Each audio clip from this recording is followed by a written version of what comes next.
السلام علیکم دوستوں، میرے چینل دانیال انفو پر خوش آمدید۔ آج ہم ایسے نبی کی بات کریں گے جو خلیل اللہ یعنی اللہ کے دوست ہیں، جن کی قوم کا بادشاہ خود کو نعوذ باللہ خدا کہتا تھا، اور جن کے اپنے باپ نے ان کو ہدایت کی طرف بلانے پر دھمکی دی کہ اگر تم باز نہ آئے تو میں تمہیں پتھراؤ کروں گا، اور جن کی قوم بت پرست اور ستارہ پرست تھی اور واضح دلیل دیکھنے کے باوجود ایمان نہ لائی بلکہ اللہ کے نبی کو آگ میں پھینک دیا۔ ان پر کون ایمان لایا جو بعد میں نبوت کے عہدے پر فائز ہوئے، اور آگ سے نکلنے کے بعد وہ کہاں گئے؟ آج ہم بات کریں گے حضرت ابراہیم علیہ السلام کے بارے میں قرآنی آیات کی روشنی میں۔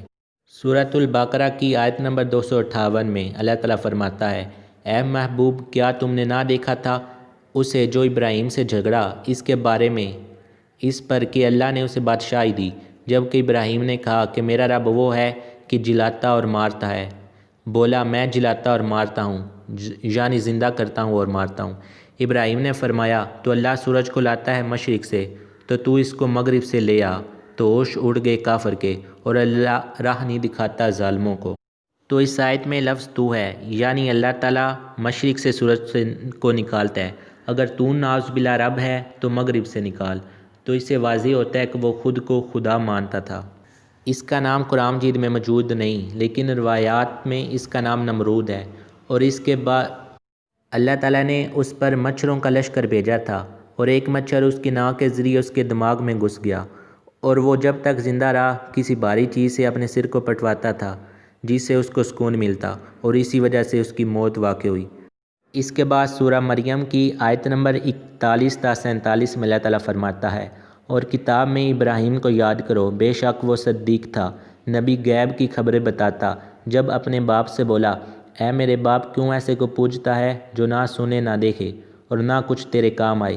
اے میرے باپ، بے شک میرے پاس وہ علم آیا جو تجھے نہ آیا، تو میرے پیچھے چل آ، میں تجھے سیدھی راہ دکھاؤں۔ اے میرے باپ، شیطان کا بندہ نہ بن، بے شک شیطان رحمان کا نافرمان ہے۔ اے میرے باپ، میں ڈرتا ہوں کہ تجھے رحمان کا کوئی عذاب پہنچے تو شیطان کا رفیق ہو جائے۔ بولا، کیا تو میرے خداؤں سے منہ پھیرتا ہے؟ اے ابراہیم، بے شک اگر تو باز نہ آیا تو میں تجھے پتھراؤ کروں گا، اور مجھ سے زمانہ دراز تک بے علاقہ ہو جا۔ کہا، بس تجھے سلام ہے، قریب ہے میں تیرے لیے اپنے رب سے معافی مانگوں، بے شک وہ مجھ پر مہربان ہے۔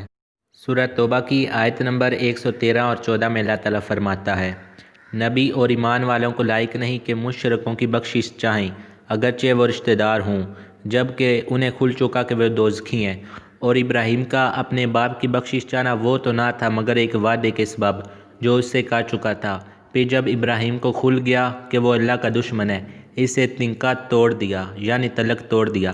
بے شک ابراہیم ضرور بہت آہیں کرنے والا اور متحمل ہے۔ اس کے بعد سورۃ الانعام کی آیت نمبر 74 تا 80 میں اللہ تعالیٰ فرماتا ہے، اور یاد کرو جب ابراہیم نے اپنے باپ آزر سے کہا، کیا تم بتوں کو الہ بناتے ہو؟ بے شک میں تمہیں اور تمہاری قوم کو کھلی گمراہی میں پاتا ہوں۔ اور اسی طرح ہم ابراہیم کو دکھاتے ہیں ساری بادشاہی آسمانوں اور زمین کی، اور اس لیے کہ وہ عین الیقین والوں میں ہو جائے۔ پھر جب ان پر رات کا اندھیرا آیا، ایک تارا دیکھا، بولے، اسے میرا رب ٹھہراتے ہو؟ پھر جب وہ ڈوب گیا، بولے، مجھے خوش نہیں آتے ڈوبنے والے۔ پھر جب چاند چمکتا دیکھا، بولے، اسے میرا رب بتاتے ہو؟ پھر جب وہ ڈوب گیا، کہا، اگر مجھے میرا رب ہدایت نہ کرتا تو میں بھی انہیں گمراہ میں ہوتا۔ پھر جب سورج جگمگاتا دیکھا، بولے، اسے میرا رب کہتے ہو؟ یہ تو ان سب سے بڑا ہے۔ پھر جب وہ ڈوب گیا، کہا، اے قوم، میں بیزار ہوں ان چیزوں سے جنہیں تم شریک ٹھہراتے ہو۔ میں نے اپنا منہ اس کی طرف کیا جس نے آسمان اور زمین بنائی، ایک اسی کا ہو کر، اور میں مشرکوں میں نہیں۔ بعض لوگوں کا خیال ہے کہ حضرت ابراہیم علیہ السلام کی قوم صرف بت پرست تھی، اور اس کے بعد جب حضرت ابراہیم علیہ السلام نے ہجرت کی، جو آگے ہم انشاءاللہ بیان کریں گے، اور اس کے بعد جب وہ دوسری قوم کی طرف گئے اور وہ ستارہ پرست تھی۔ لیکن ان آیت کو پوری کو دھیان سے پڑھنے سے پتہ چلتا ہے کہ پہلے انہوں نے اپنے باپ سے بات کی جس کا نام آزر تھا، اور اس کے بعد آگے اللہ نے لکھا ہے، پھر جب ان پر رات کا اندھیرا آیا۔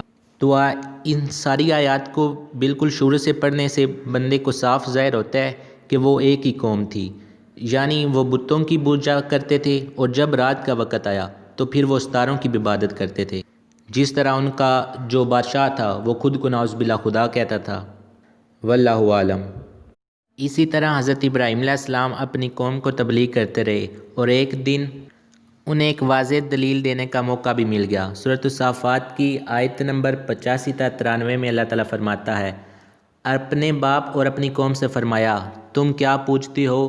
کیا بہتان سے اللہ کے سوا اور خدا چاہتے ہو؟ تو تمہارا کیا گمان ہے رب العالمین پر؟ پھر اس نے ایک نگاہ ستاروں کو دیکھا، پھر کہا میں بیمار ہونے والا ہوں، تو وہ اسے پیٹھ دے کر پھر گئے۔ پھر ان کے خدا کی طرف چھپ کر چلا تو کہا، کیا تم نہیں کھاتے؟ تو کیا ہوا کہ نہیں بولتے؟ تو لوگوں کی نظریں بچا کر انہیں داہنے ہاتھ سے مارنے لگا۔ اسی طرح سورۃ الانبیاء کی آیت نمبر 58 تا 67 میں اللہ تعالیٰ فرماتا ہے، تو ان سب کو چورا چورا کر دیا مگر ایک کو جو ان کا سب سے بڑا تھا کہ شاید وہ اس سے کچھ پوچھیں۔ بولے، کس نے ہمارے خداؤں کے ساتھ یہ کام کیا؟ بے شک وہ ظالم ہے۔ ان میں سے کچھ بولے، ہم نے ایک جوان کو انہیں برا کہتے سنا جسے ابراہیم کہتے ہیں۔ بولے، تو اسے لوگوں کے سامنے لاؤ، شاید وہ گواہی دیں۔ بولے، کیا تم نے ہمارے خداؤں کے ساتھ یہ کام کیا اے ابراہیم؟ فرمایا، بلکہ ان کے اس بڑے نے کیا ہوگا۔ تو ان سے پوچھو اگر بولتے ہوں۔ تو اپنے جی کی طرف پلٹے اور بولے، بے شک تمہیں ستم گر ہو۔ پھر اپنے سروں کے بال اندھائے گئے کہ تمہیں خوب معلوم ہے یہ بولتے نہیں۔ ابراہیم نے کہا، تو کیا اللہ کے سوا ایسے کو پوجتے ہو جو نہ تمہیں نفع دے اور نہ نقصان پہنچائے؟ تف ہے تم پر اور ان بتوں پر جن کو اللہ کے سوا پوجتے ہو، تو کیا تمہیں عقل نہیں؟ تو سورۃ صافات کی آیات سے واضح ہوتا ہے کہ وہ لوگ کہیں عبادت کے لیے جانے والے تھے، لیکن حضرت ابراہیم علیہ السلام نے انہیں کہا کہ تم بتوں کی عبادت کرتے ہو، لیکن انہوں نے یہ بہانہ کر کے جانے سے منع کر دیا کہ میں بیمار ہونے والا ہوں۔ یعنی انہوں نے ستاروں کی طرف دیکھا، اور اس زمانے میں شاید اسی طرح پیش گوئی کی جاتی تھی، اور جب وہ لوگ انہیں پیٹھ دے کر یعنی وہاں سے چلے گئے تو ابراہیم علیہ السلام چھپتے چھپاتے اس جگہ پر پہنچ گئے جہاں پر وہ سارے بت رکھے ہوئے تھے، تو انہوں نے سب کو توڑ دیا سوائے جو ان کا سب سے بڑا تھا، اور وہاں سے چپ چاپ چلے گئے۔ اور جب وہ لوگ واپس آئے اور انہوں نے دیکھا تو انہوں نے شور ڈالا کہ یہ کس نے کیا؟ تو کسی نے کہا کہ یہ ابراہیم نامی ایک شخص ہے، وہ ان کے خلاف باتیں کرتا ہے اور ضرور اسی نے کیا ہوگا۔ اور جب بھی حضرت ابراہیم علیہ السلام کو بلایا گیا تو حضرت ابراہیم علیہ السلام نے کہا کہ اس بڑے سے پوچھ لو، شاید اس نے کیا ہو، اگر یہ بول سکتا ہو۔ تو وہ اسی وقت لاجواب ہو گئے اور الٹا کہنے لگے، تم جانتے ہو کہ یہ بول نہیں سکتا۔ تو پھر حضرت ابراہیم علیہ السلام نے کہا کہ تف ہے تم پر اور تمہارے بتوں پر، لیکن انہیں اس پر کوئی جواب نہ بنایا، اور وہ کہنے لگے، ان کو جلا دو اور اپنے خداؤں کی مدد کرو اگر تمہیں کرنا ہے۔ سورۃ الانبیاء کی آیت نمبر 68 یعنی 68۔ اسی طرح سورۃ عنکبوت کی آیت نمبر 24 میں اللہ تعالیٰ فرماتا ہے، تو اس کی قوم کچھ جواب نہ بنایا مگر یہ بولے، انہیں قتل کر دو یا جلا دو، تو اللہ نے اسے آگ سے بچا لیا، بے شک اس میں ضرور نشانیاں ہیں ایمان والوں کے لیے۔ تو جب اتنی بڑی دلیل دیکھنے کے بعد بھی انہیں کچھ سمجھ نہ آیا اور وہ لاجواب ہو گئے، تو آخرکار انہوں نے کہا، سورۃ الصافات کی آیت نمبر 97، بولے اس کے لیے ایک مارا چنو، پھر اسے بھڑکتی آگ میں ڈال دو۔ یعنی حضرت ابراہیم علیہ السلام کو آگ میں ڈالنے کے لیے خاص مارا چنی گئی، نہ کہ کھلے میدان میں، لیکن اللہ تعالیٰ نے آپ کو محفوظ رکھا۔ سورہ الانبیاء کی آیت نمبر 69 میں اللہ تعالیٰ فرماتا ہے، ہم نے فرمایا، اے آگ ہو جا ٹھنڈی اور سلامتی ابراہیم پر۔ اور آگے آیت 70 میں، اور انہوں نے اس کا برا چاہا تو ہم نے انہیں ان کا سب سے بڑھ کر ضیاءکار کر دیا۔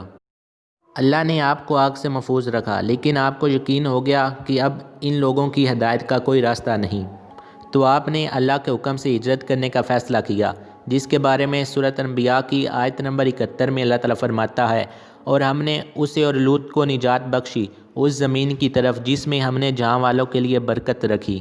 اسی طرح سورۃ عنکبوت کی آیت نمبر 26 میں اللہ تعالیٰ فرماتا ہے، تو لوط اس پر ایمان لایا، اور ابراہیم نے کہا، میں اپنے رب کی طرف ہجرت کرتا ہوں، بے شک وہی عزت و حکمت والا ہے۔ یعنی حضرت لوط علیہ السلام آپ پر ایمان لائے، اور اس کے بعد حضرت ابراہیم علیہ السلام نے ہجرت کی، اور کہا جاتا ہے کہ حضرت ابراہیم علیہ السلام بابل میں پیدا ہوئے، عراق میں، اور انہوں نے حران کی طرف ہجرت کی۔ تو آج کے لیے اتنا ہی، آنے والی ویڈیو تک کے لیے اللہ حافظ۔